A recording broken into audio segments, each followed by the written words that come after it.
is getting all their carries in the same place, right? It was Uzi needing to farm more, or Cool falling behind in lane, or going arguing for farm in the spring there as well. Finally feels like they've got just enough carries for the goal that's presented on the map and just enough support for both of them. So now it's not just Cool or Uzi that looks good, it's both of them. Yeah, it certainly is. And, you know, we talk about how well they did. The other thing you have to look at coming through from OMG is the itemization they went for. They went for the quick righteous glory, went for a death cap afterwards on Cool. They understood the window in that game, and they're playing much smarter this season than they were last. Yeah, really slammed that window shut as well by the end of that game. But we are very quickly into our second draft for game number 2 as we've swapped sides there as well. Maokai, Alistair, the ban's there for Snake, so taking that Maokai away from Xiang, a smart choice there. Kalista once again banned away from Crystal this time, actually, sorry.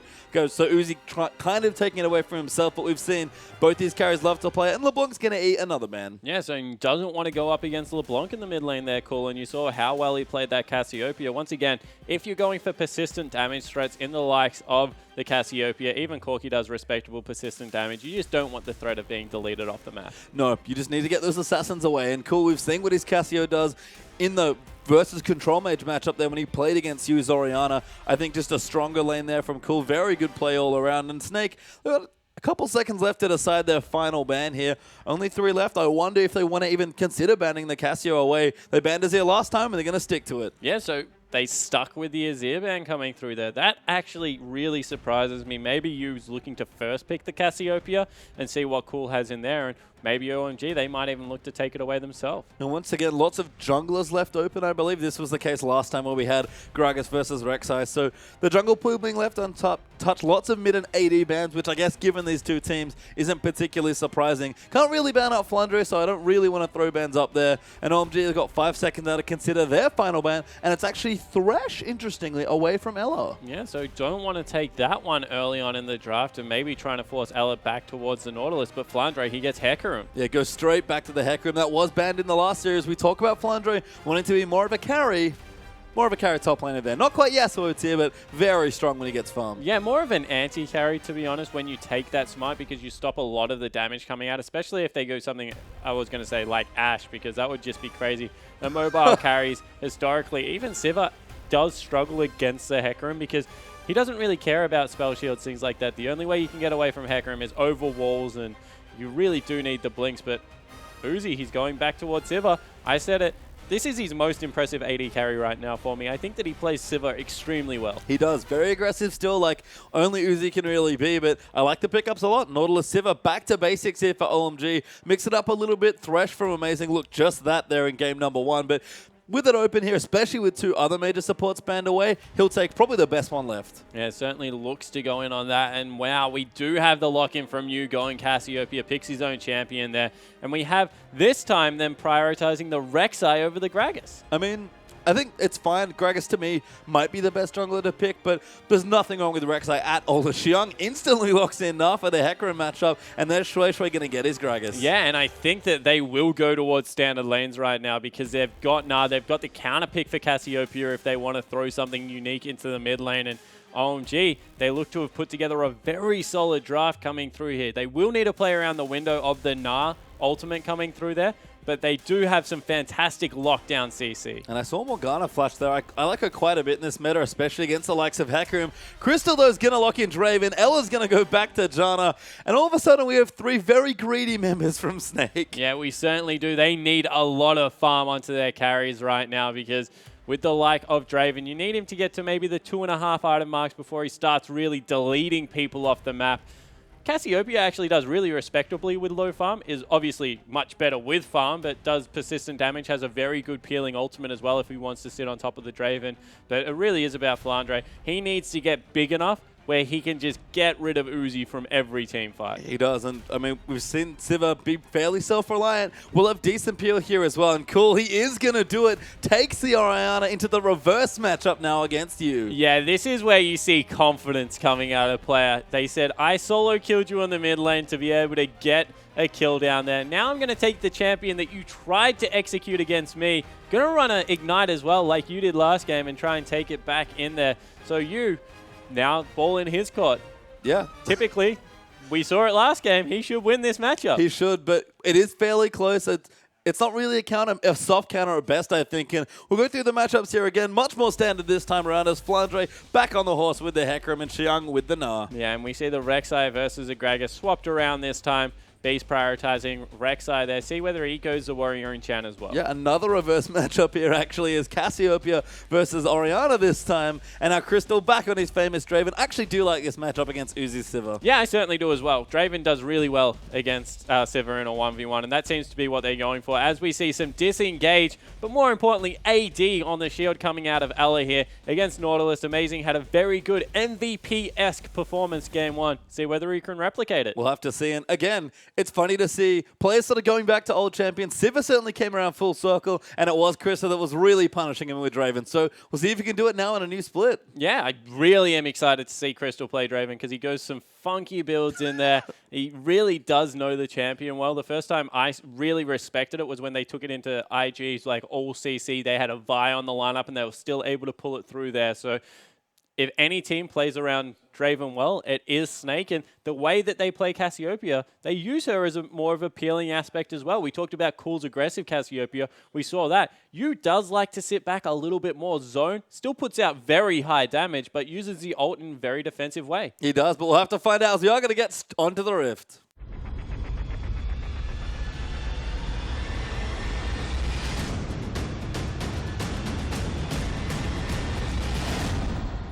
And we're back for game number 2 between OMG and Snake. OMG took a blisteringly fast game number 1, and we sort of settled the picks back. We've had a couple of reverse matchups here in this game number 1, and we'll see if Cool can answer back with the mid lane matchup that he just beat you in. Yeah, so they're going to see whether they can run the reverse in a couple of lanes here, OMG. And, you know, if you want to look how to close out a matchup, probably go check out game 1, because from about 15 minutes to 23, they rapidly accelerated how that game was going to end, traded objectives really well, and the smart play coming out of OMG continues to impress. It was just great to watch. It was very 2013 OMG for anyone that's been following a scene that long. Just brutally efficient, clearing down people, getting kills with their ultis and CC, and then most importantly, taking objectives and just running with them all the way home. Yeah, and you know, on the side of Snake, they tried to trade. Flandre was staying in lanes, absorbing farm, trying to knock down turrets as quick as he can. But OMG, fearless. They didn't really care about it. Made them play, Snake play their game, and in the end came out on top in a very quick win. And as it turns out, we're going to have another lane swap, this time initiated by OMG. So Crystal not going to get his 1v1 match, or 2v2 matchup, sorry, that he might have wanted here, but we'll take out the Krogs, go bottom and start pushing that wave in slowly, catching those axes. Be interesting to see how this develops, as we do have the jungle follow from the top laners as well. Yeah, and it's funny because maybe we're getting an insight into the mentality of OMG still, because Xiang had the counter pick. He had the Gnar into Hecarim, but of course, you don't want to run that Sivir anywhere near Crystal's Draven, and Uzi's voice seems to be a little bit louder in comms because he's the one that got the lane swap. Yeah, and he I guess, wanted the 2v2 last game but didn't get it because Snake were the ones that swapped. So we'll have to see if Uzi especially keeps playing out these early games.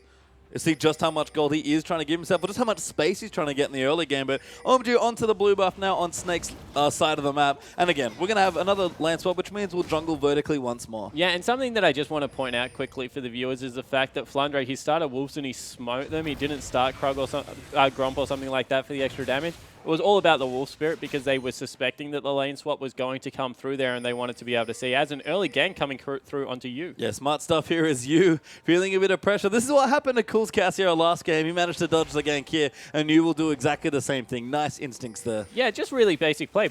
Play towards the side of the jungle that actually has your members in it. And, you know, the wave's pushing back towards him. He reversed it nicely off the turret early, so didn't really have to do it here, although they might finally get caught out. No. No, just fine here. I mean, again, it's dangerous to walk into this side of the map if you're OMG. So Snake will give Beast the blue buff. Flandre helping out there. They've got 2 smites as well. I can see blue pings towards the dragon. So we had about 3.5 minute one for OMG in game number 1. Snake might be looking to replicate the feat. Yeah, it certainly looks to be the case as we see Crystal just juggling axes there. Droggling, that's not a word. And they go in. Draven juggling, maybe. As Beast gets a Prey Seeker down, spots Nautilus there. But Snake, they've done this a couple times in lane swap situations. Break it as fast as you can with a 4-man proxy. Yeah, so they're just trying to deny as much farm away from the Gnar as possible. Keep Xiang down, see how he performs with no farm, because honestly, we saw Flandre do it the whole season long last time around, and they're in an okay position right now as they send even more members back towards this Dragon Pit. Yeah, Beast again, borrowed, so trying to get a bit of vision down. Uzi, though, on the fast push queen herself at this stage. Siva really chunking down the turret. Crystal doing a respectable job. He actually pushes reasonably well with his axes as well. But Snake are going to be onto the Dragon, and they've got the smites, they've got the man advantage. They'll be able to take the first one this time. So Siva pushes easier than Draven, definitely, but Draven gets more out of a push because the more axes you're throwing out, the more you're catching. Just gets the adoration stacking up earlier than you would if it was in a neutral lane. So, you know, Draven, he's not the best at shoving out lanes, but he gets a lot out of catching those axes. I agree. There's a surprising amount of benefits to having the Draven in a 1v2 or a 1v0 situation. We're seeing it now. I mean, Snake's Draven constantly got lane swapped on in the spring split, and Crystal had absolutely no problems as Beast is trying to get some ganks down, but spots off the Gragas there. They're going to go into the turret. Uzi actually cleans it up in the top side as well, and Snake close, but not quite able to take out their turret yet. Yeah, so Snake have made a smart move here. They swapped, OMG made a smart move. They swapped a gold objective for the non-gold objective in the Dragon and then successfully warded off the turret. Uzi's stuck around for a little while, but if he gets a recall in soon, he will be able to go back into that bottom lane with the BF sword, with the shop coming through, and be able to repel the turret push and get himself an early advantage. You can see he's got more than enough gold for the BF sword now. He's going to get the shove back in and now look to go home. I mean, a good ward came down there as well, so they've even spotted Flandre now moving up if he wants to either keep the lane deep there in the top side or maybe push it back up. They've got good vision, and once again, OMG find themselves in the lane swap and execute the first 6 or so minutes of the game with aplomb. Yeah, so if OMG are able to stop this turret from going down, which looks like they can, they've won out this early game fairly significantly just because they've dodged the power spike of the Draven nice and early in the lane, and they get a gold advantage from it. Good bluff there from Xiang as well, honestly. Just kind of went aggressive, and Shueishue's on the other side of the map. So you can see Crystal, he got good damage down, but didn't trust himself with Na moving at level 3 straight towards him. Yeah, exactly right. So riding some of the psychological pressure coming through there, Snake recognizes they wanted the tower, but you know, even just the CC that comes through a Na and a Nautilus, that's just so much lockdown. Don't want to commit to it. They need the shop to come through, and now all of a sudden Uzi can shove out this way. Good tornado though. Stop Xiang's back, so by a little bit more time for Snake. They can actually see him again, but I don't think they'll be able to get the stop this time. And like you said, Uzi gets his BF sword, runs back down to the bottom side, and they're going to go for another turret here. Yeah, so they're just looking to shove as much as possible, keep everyone from Snake under-leveled, under-farmed here. And Uzi, that was a cannon creep wave with about 7 minions that he just shoved into the turret. Crystal missed out on all of that, and that's a difference in the lane so far. I mean, might be missing more as the lane does get shoved again. Crystal, though, has made his way back down as Yu keeps the wave in a good spot and clears out the farm. But you can see much more even this time around. Cool managed to get an edge when he was playing Cassio, but he's kept it nice and neutral on his Orianna. Yeah, they certainly have, and you know, Cassiopeia players just blow my mind. You saw the efficient kiting of just the creeps back there. Yu was able to keep the wave in such a good position. He's going to shove it up here, cost cool a wave.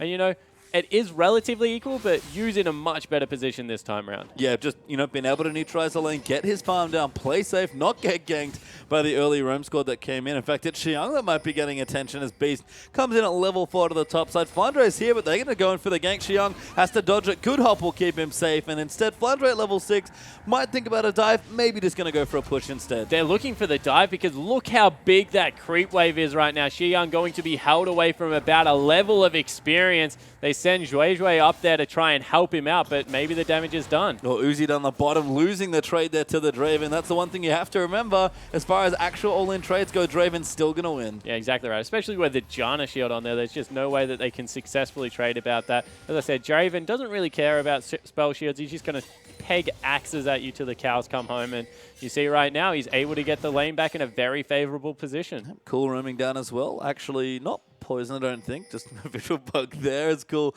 Gets a nice ward down onto the red buff. Level 7 for himself, so ulti ready. Snake finally get the turret down on the bottom side there as well. So it's one apiece now, and turrets are dragging up for Snake, and actually a reasonable gold lead. Snake up about 700 gold. Yeah, just a little bit more farm coming through there for their top laner, as well as their AD carry starting to make some difference up there. And, you know, Xiang is trying to piece together as much farm as he can, but he's just in an item and level discrepancy.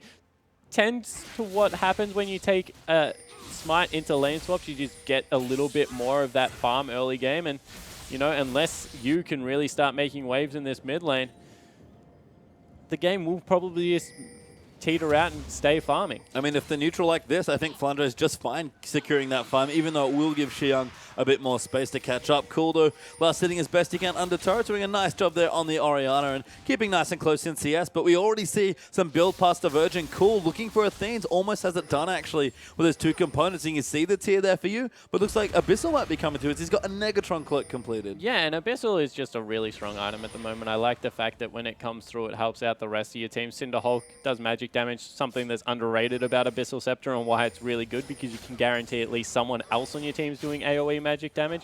It's the little things like that that kind of add up in League of Legends sometimes. And you see, Uzi, whilst farming very well, wants absolutely nothing to do with Draven. I mean, he can't fight Crystal at this stage, and you can see the Crystal build seems to be coming online. Bloodthirster first will be back. Yeah, Bloodthirster. Brutalizer comes up fairly often. Last Whisper's in there as well. Trinity Force.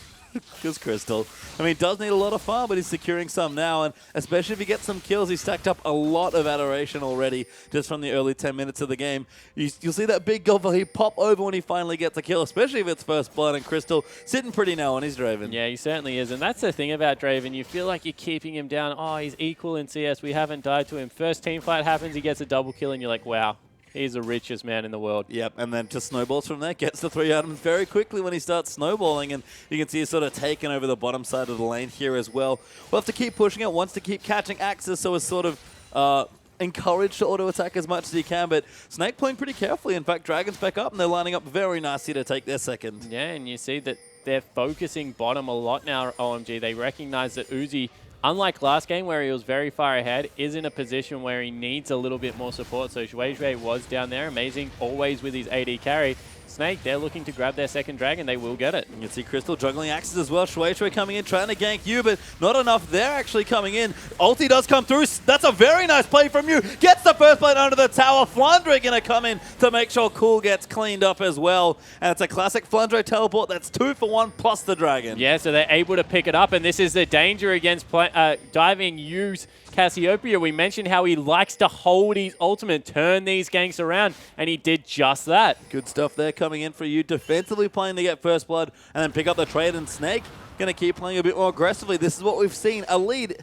when even though it's slim sometimes for Snake, they'll always play the same way, never having an off button. So even if they have just a small lead coming through, it's just better for them with the way they like to play League of Legends. Yeah, they force a lot. That's how I'm going to describe Snake. They push the issue at every single point. They feel that they're even a tiny bit stronger. And, you know, when they are actually stronger, not when they just think they're stronger, it works out very well for them. It does. And you can see Cinder now for Flandre building in towards his Cinder Hulk. Same actually for B, so not going to be going for the warrior that we saw out of Shui, but that might have been a snowball choice at that stage of the game.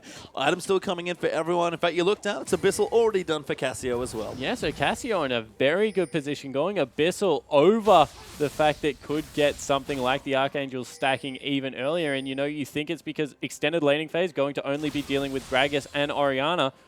Fantastic defensive item, to be honest, going through with that Abyssal Scepter. And again, just sort of a style thing here between the players. Cool, we saw, got going, got a quick Seraphs, and then started snowballing aboard a death cap here. You, much more utility focused, wants to play for his team a bit more, and knows that at this point, Crystal's doing just fine on his Draven. The one thing he wants to do is make sure Draven survives. Yeah, exactly right. And we see another turret falling down in this bottom lane, so Uzi going to be able to shove that one in as the back came through. Needs to be careful that he doesn't get flanked from behind, but Crystal, he wanted the peak of that Bloodthirster. He's getting flanked though. Uzi's forced to pop his ulti, spell shield up, but Ella waits it out. Great Noto into the Monsoon as Crystal's going to try and chase him down. Ward down as well. Beast also coming through. Chilling's Might comes in. Uzi pops his heal, but the Draven's in here, and there's going to be the kill. Yeah, and 1,000 gold for that kill just came through. You saw the 760, and all of a sudden he can go back, start working on that last Whisper, and oh my god, he just shopped. Yeah, I mean, he's got almost 1,400 gold already, almost 1,000 gold ahead of Uzi after that kill. The Draven snowball's a very real thing. It's very fitting for the way the champion flavor is, but man, does that passive get you going. Yeah, exactly right. You know, Freeze, the other really big Draven player in the world right now, said, when asked how good Draven is, he's like, if you are a Draven player, he is the best person to main. He just ekes so much out on the map, is very versatile, surprisingly good in defensive situations because of the standard side. He's got a really good on-demand steroid if you can catch the axes. And, you know, like Cassiopeia Poison, does so much damage with his uptime if you mechanically can play him. Yeah, it's actually funny to look at Snake's comp and realize that as far as standing damage output goes, very high as far as Cassio Draven goes. So we've seen the neutrals already. They're kind of melting to the damage just from Cassio, honestly. They line up a good team fight as well. If OMG can't find their displacement ultis in the right place or get onto key targets, they will melt with all the damage. And Crystal goes back. Berserker gives the longsword, already moving into probably that brutalizer. Yeah, it's just going to come through in incredibly quick timing now because, you know, once again, it looks like you're holding him down. He's sitting on a Bloodthirster only. It's 12 minutes in the game. One kill is all it took. And you saw how much they were willing to burn for it. They burnt the flash. They burnt the ultimate coming through from Janna. And when it all said and done, that's a lot to invest, but it's definitely worth it. You can see Uzi kind of on the other side of that as well. Burnt everything he could to not die to the Draven, and unfortunately still went down to Crystal. So you going to keep the wave pushed out here as OMG actually grouping together, trying to force the issue here. Maybe looking for a gank in the mid lane, but Ella actually ready to peel you away to safety. Yeah, and the thing is right now is you've got a fairly tanky Cassiopeia. Sure, she's got low base health, but she's already got the Abyssal Scepter coming through there, and if you're ganking with a Gragas, you're ganking with a Nautilus, it's all magic damage. And we've seen it from Dade, actually. I think when he plays Cassio, much prefers that Rylo's build, loves to go a bit tankier. So like you said, lots of build options for Cassio. We saw basically pure damage from Cool in game number 1. Bit more defensive here for you in game number 2. Yeah, and I like the comparison because you and Dade are very much consistent damage mid laners. They go things like Mercury Treads because they like to stay alive as opposed to just get all their damage out by flashing forward. So definitely agree that the stylistic choice is there, and that's what Abyssal does for you. If he goes towards something like Rylai's, I really wouldn't be surprised because the consistent damage is so high without Cassiopeia, in the team comp I mean, not just Cassio, without Cassio committing to such a brutal build if she does get caught out, because you've got Flandre, Hecarim, especially the tanky build, lives forever in these team fights. Very hard to cut down, will do consistent damage. You've got the Draven. Even Rek'Sai does a surprising amount of consistent damage, so that's all going to be there for the Snake lineup. Yeah, and you can see Snake actually transitioning to the top side of the map, going to look to take a tower out. They're actually behind as far as towers go, but Crystal going to equalize very quickly. Yeah, so he's able to chunk that one down. Doesn't surprise me. OMG have a lot of wave pushing, so Uzi will be able to catch them up in turrets very quickly if he's able to get in a free lane by himself, but the response comes through. 3,000 gold, Dragon up in 30 seconds. Snake will look to take their third. And honestly, we saw the matchup in game number 1. We thought that Cool might be coming in confident, trying to see if he could get a solo kill, but actually he's done okay in the matchup, but you certainly pressed his advantage. He's 10 to 15 CS ahead most of the time. Good damage done to that mid turret there as well. Crystal actually going to keep the push going. Probably can't take it out quite yet, but maybe most importantly coming through is the third Dragon that will be up now for Snake in about 5 seconds. Yeah, they're looking to get the mid lane turret first. We're going in a little too early though. Can't quite get the ulti as Crystal didn't have to use flash to get out. Xiang's actually flanked around without his teleport, but looking for another pickoff here. Dissonance to speed them up. Crystal gets slowed down, but OMG not quite fitting those engaged tools together. Yeah, Zhui actually body slammed a creep, and that's what stopped it from it being a fantastic engage. They look like they will get the dragon here, but Flandre in the top lane has his teleport available. He's coming in. Yep, Flandre coming in early as he always wants to do. Crystal trying to find someone as Beast actually taking too much damage. Gets ulted by Cool. Uzi takes him out as a result, and it's 4v5 now for Snake. Yeah, Transform about to come through for Ji Young, and they're in spot to fight. Yep, he's actually Mega Gnar now, so he can threaten with the ulti as well. If Snake can line up a nice wombo between Hecarim and Cassio, they might fancy a 4v5, but very dangerous stuff. And instead, I think have to concede the dragon to OMG. Yeah, it definitely looks like they don't want to go in for the fight, although Flandre, he always looks ready. Yeah, he's going in instead. They're actually might going to try and steal it here. Flandre does have smite, but he can't get it. Forced to ult out of the pit instead. And OMG will keep the snowball down for now, taking their first dragon. That was actually a really smart play from Flandre coming through there. Recognized they couldn't burst him out without the Orianna ult coming through there. And he was the highest on the map, so he tried to get the steal and ulti out of the pit. They will grab the mid lane turret for it. Yeah, move into there, take out a turret. Might even get two, actually. OMG a little bit slow to react here. I mean, Amazing going to zone them off, but he's not that much of a threat, and that is 2 turrets for a dragon. Smart stuff from Snake.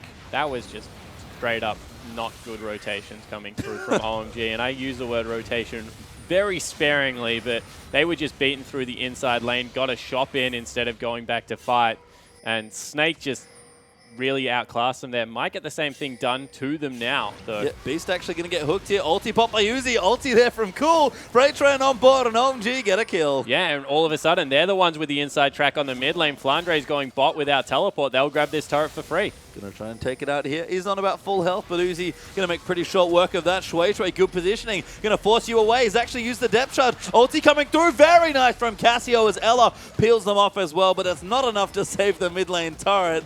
Although, no, not quite. Someone's going to tank it up. Xiang actually diving in. Ulti's you back. That's going to be a kill for Cool. Very nice play from Xiang as Flandre's come back in. Xiang going to get low, but it's not enough to take him out as Cool gets chunked out by Crystal. Yeah, still going. Yeah, he's still going, but gets hooked up instead. Now going to get locked down. Damage is there. Pops the heal. Flashes out, but it's not enough as Uzi takes him through. Xiang getting low. Good shield there from Cool though to peel it off. Ella going to go down now as well, and OMG turn it around. Their team fighting is so on point at the moment. Pastry time. Might be a little bit caught out here. Zhuizhui, no, he will get the ward out.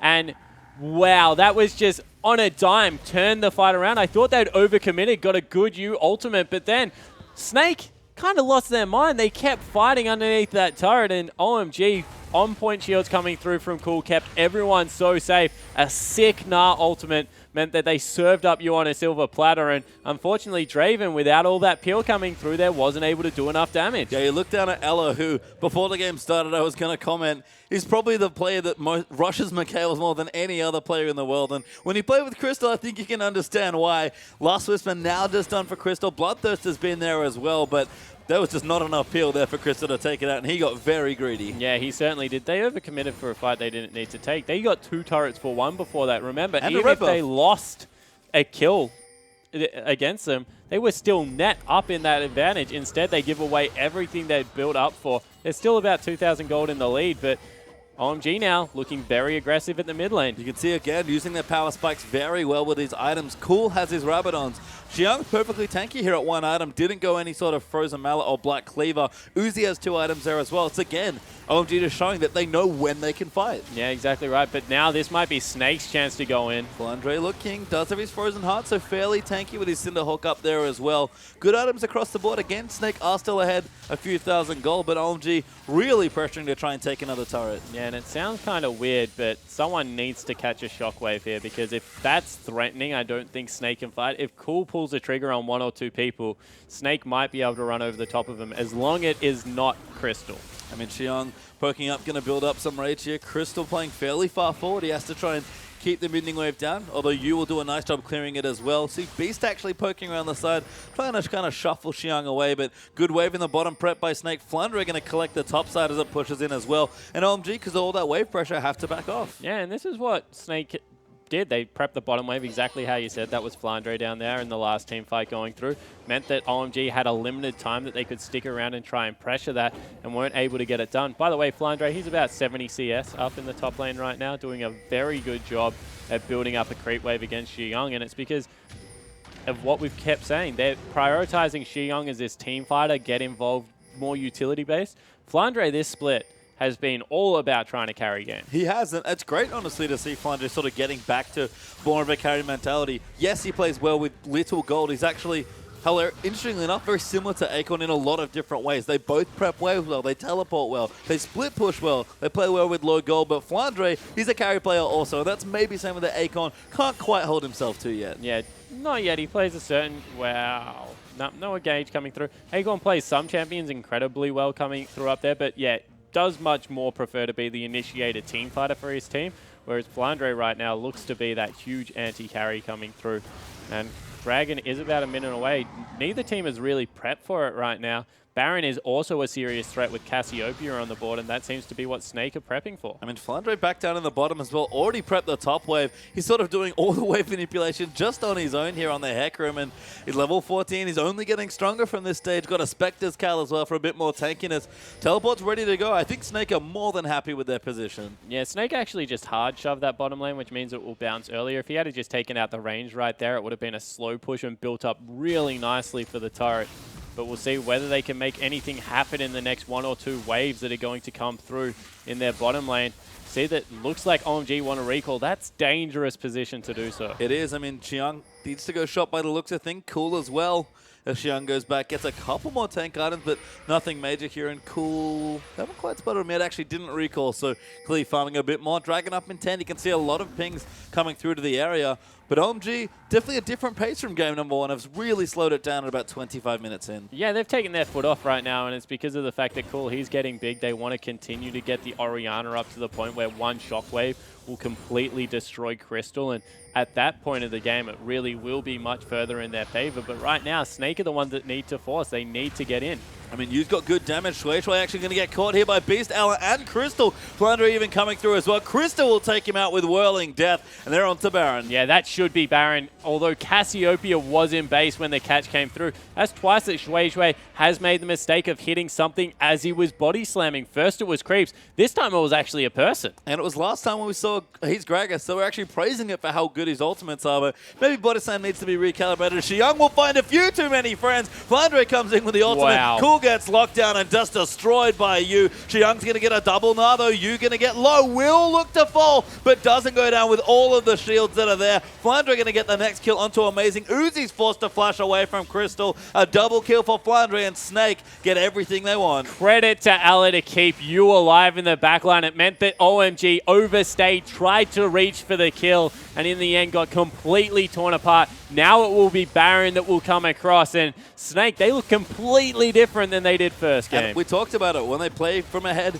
they look like one of the best teams in the world. When they play from behind, they just look like Snake. As Uzi going to try and take out the Dragon here. Actually, an interesting fight here. Uzi getting a little bit low, but should be able to take it. Flounder is teleporting. He's actually found Uzi out there. Does have a smite. Smites Uzi instead. Finds Shui there as well. 5 levels higher than the Gragas. Yeah, I mean, just going to force him off. We'll have a smite back in about 10 seconds, but honestly, doesn't need it. Going to take the Dragon himself. Yeah, if you're Shui, there is no way you are going near a level 15 Hecarim. He's 3 levels higher than Xiang. He's 2 levels higher than Cool. He is an absolute monster. Now with the Spirit Visage on top of it, working towards what will be a Trinity Force. He's level 16 now. My God, he is strong. And of all the champions to get a 3rd Dragon, Hecarim's probably the one that values it the most. He is through the roof as far as power level goes, and we talked about it. Flandre plays well with a little gold, but he's played so well once the map got a lot longer, once he had to manage very long minion waves and very long extended and open waves, but he's navigated perfectly. 240 CS more or less to 146 from Xiang. It's a Flandre carry performance through and through. And this is a lane swap, and he's going to be the highest CS on the map. Not bad. Mind blown. I mean, that's Flandre. His teleports are always precise. He always is there when he needs to be, but when he isn't, he's just off farming away. Yeah, so he's had a lot of time by himself, and this is the Gnar that should have been picked for the lane swap to come in, be able to 1v1, really shut down the Hecarim with something like a Frozen Mallet or a Black Cleaver. But Flandre, you see him, the glorious Rainbow Pony, running so quickly. Now with the Phage, he's about 2,000 gold away from completely destroying this game. Yep, not far from Sheen, and Trinity Force will join it soon after. Xiang 3 levels behind Flandre. Got him out of the jump. He's got a Randuin's Omen and a Chain Vest here. Xiang's forced to teleport. Flandre has his ulti. Will just use it there to get the 1v1, and there's nothing Mini Gnar can do. Yeah, Mini Gnar tried to jump right there. The E knocked him out of it, and from there was just no way he was escaping. Burns a 5-minute cooldown in response for just the ultimate with all the cooldown reduction already on Flandre. You see, that's already a quarter of the way through. And OMG, Snake, with this Baron buff, looking to siege in top lane. Yeah, you can see the cannon mini doing work. Uzi will clean it out with a boomerang blade, though. Flandre, though, is on the bottom side of the map, split pushing now to try and take out more turrets. And, you know, siege doesn't look great, but split push certainly does. And Flandre, one way or the other, is going to get some work done. Yeah, he certainly is. And, you know, Crystal, he's gone for the static shift, so more of a crit-heavy build coming in here than we're used to seeing for him. Did used to go the Youmuu's Ghostblade in this item pathing, but instead goes towards that and is able to clear out the waves nice and quickly. To me, it just feels like another smart adaptation, sort of like Cool's Death Cap or Uzi's Blade of the Ruin King in the last game. It's just like, we're ahead. We need to get more ahead. We're almost 10,000 gold ahead, actually, as we look up briefly. But just be more aggressive because they want to try and close the game now. Yeah, exactly right. So getting the most out of it right now for himself. More of a standard carry as he goes in on Uzi. Absolutely chunks him out, even with a shield coming through from the turret. And the standard uptime of the DPS on Snake, they just don't drop off. They don't really have cooldowns that they're waiting on. No. Hecarim, Draven, Casio, they're all just spammable champions, and they're going to do work over long periods of time. And playing this sort of comp is tricky because you have some reasonably brittle threats potentially because they're high damage, but they're also quite squishy. The fact that Flunder is now ascended to absolutely monstrous carry status. 5,000 gold ahead. That's a lot. I'm no math scientist, but that is a lot of gold. Yeah, that's like, he's got a quarter. He's got like a major item. Yeah, a Trinity Force and another half item. That's not bad. As Speed's going to try and take out the Raptors, will win the trade there. Outsmiting Cool, of course, there on the Orianna. And he's had an okay game, his Cool. 4-2 and 3, not too bad. Navigated well on the Orianna. A little bit behind on CS to you, but probably expected given how aggressively Snake had been playing. But again, you much more supportive. Has Azonius actually as his next item to join in with the Abyssal and the Seraphs. Even Crystal's playing a more standard carry because they know the one big carry on this team is Flandre's Hecarim. Yeah, he's going to dive in there and completely destroy the backline. He's also picking himself up a Gromp buff, which means they probably want to fight relatively soon. Coming through there with the Hecarim, looking for the teleport, you would have to suspect.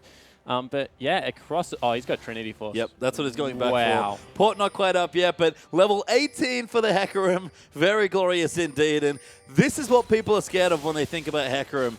2 big tanky items, your Cinderhawk completed, and now a Trinity Force. Flandre now owns this game. Yeah, he certainly did. And Uzi is not going to have fun. No defensive item coming through yet whatsoever. And he's just going to be completely ripped apart. I wouldn't be surprised unless he spell shields the charge that comes through. He's in very near to one-shot range. I mean, even then, he just does so much damage when he charges in on top of you. I mean, and that's not to discount the rest of Snake's damage as well. Even Ella, very efficient as far as his items go. We've got an Aegis for Beast working on his Randuins. He's very tanky with the Cinderhawk and a couple of cost division items, but Captain Mobility's done there for Ella. Mikhail's is completed along with the Sightstone. Snake have everything they need to try and take the game wherever they want to from this stage. Uzi, no. Don't do it. He wants it. He really wants the farm. He knows. He really knows. I think he's pinged there as well. He's like, please help me. I don't even know if this is enough. It's just amazing. But Flandre thinks about it, but backs off. Yeah, so he doesn't go for it in the end. Aloe was back in base. They weren't really in position to get anything off it, even if it was successful, because he would have been so low. Instead, they back away. 40 seconds up until the next Dragon is available. About a minute until Baron. Just take the whole map away from OMG. Give the blue over to your mid laner. And Nope. Crystal takes it instead. That's an interesting trade, but you know, Crystal gonna take it. Sure. Why not? Pops his ulti there as well. See, increased CDR. Absolutely planned. Perfect stuff. As Crystal looking for level 16, Yu's just dinged it as well by the looks of things. And Flandre, now that Uzi's left the lane, gonna just eat the turret. Yeah, so he's able to take that one out. He has the teleport available. Dragon is up. They will take that away. OMG have no right to be anywhere near it to fight. They just need to turtle this game out for even longer. Cool, he's still in a reasonable spot. Uzi, he's no slouch at this point in the game, but everyone else is just falling further and further behind their counterpoint. I mean, Xiang, we've already seen how far behind he is. 322 CS to 187 as Flandre is forced to burn an ulti to escape 3 or 4 members of OMG. But that's a 4th Dragon. Baron is back up in under 20 seconds there as well. And Crystal just got himself a nice new BF sword. Yeah, so he's up there with so much damage coming through. I think he's actually been sitting on that for a while. I think he has the Infinity Edge as soon as he goes back to base. 1,700 gold coming through for him. But, you know, the one thing I will say about Xiang, he's got a smart item build. There is a lot of physical damage coming through there, so he's got the Thorn Mail on top of everything. And all he needs, this is the best thing about playing Gnar, 1 Gnar ultimate. Yep. That catches 3+ members is going to be great things, but Casio, she's going to solo out Baron here with the help of Rek'Sai. Yeah, Beast just pretty much here to tank his use. Actually burned through all his mana with a blue now buff. This is dangerous because if they get there in time, they actually backed away. They don't know they're doing it.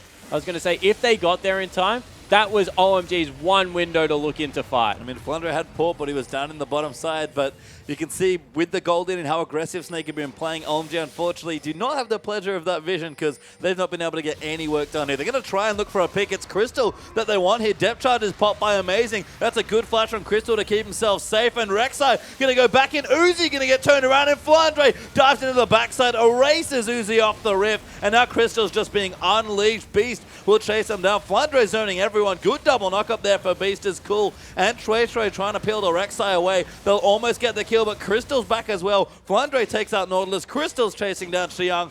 2 kills already. Flandre going to look for another. They'll try and tower dive. He's a little too slow is the pony, but Snake decisively win that fight.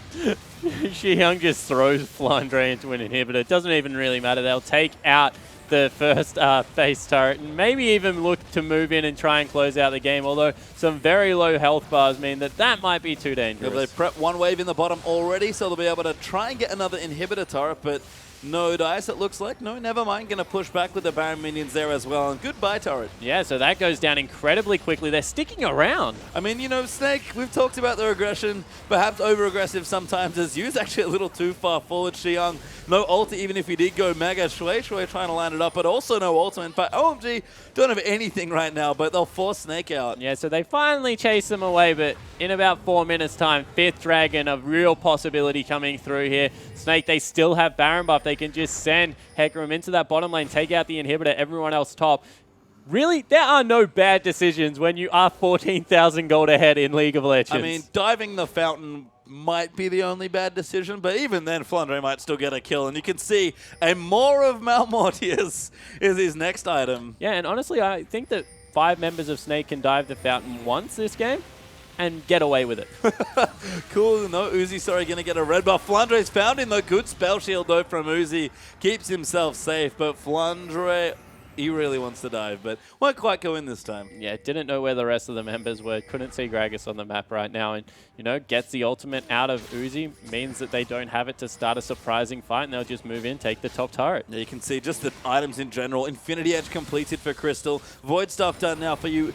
Every carry on Snake has 4 or more items in their tank to tanky as well. Snake have everything at this point. In fact, Flandre gets boosted towards Uzi and just decides to run in. It's a massacre as you takes out Cool. Amazing's going to go down next as well. That's 2 clean kills, another inhib, and Snake, they'll close it out. Yeah, so this will be the game coming through. Snake really have everything in their power, and 2 very different games coming in this.